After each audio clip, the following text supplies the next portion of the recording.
staan die tyd stil.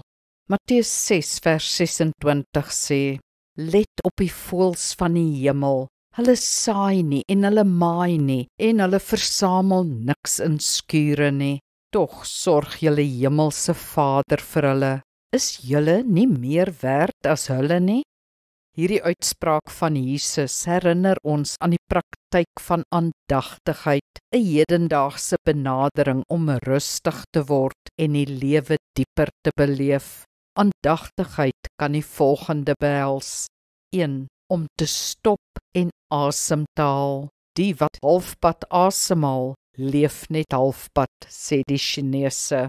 2. Om bewus te word van jou liggaam. Beweeg stelselmatig deur jou liggaam en beleef elke liggaamsdeel.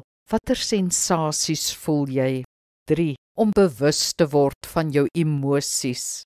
Wat presies voel jy op die oomblik? Beskryf dit in 4 woorde.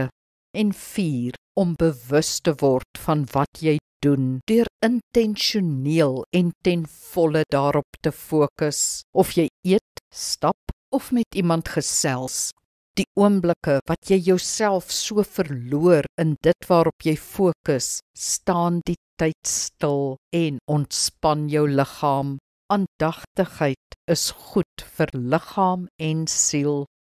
Kom ons bid saam. Goeie Meester, dankie dat ek aandagtig kan kyk na die voëls en die blomme in al hulle vryheid en skoonheid en dit kan waardeer en met U in verband bring.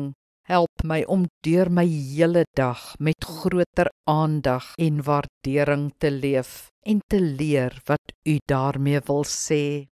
Amen. Die Here seën jou.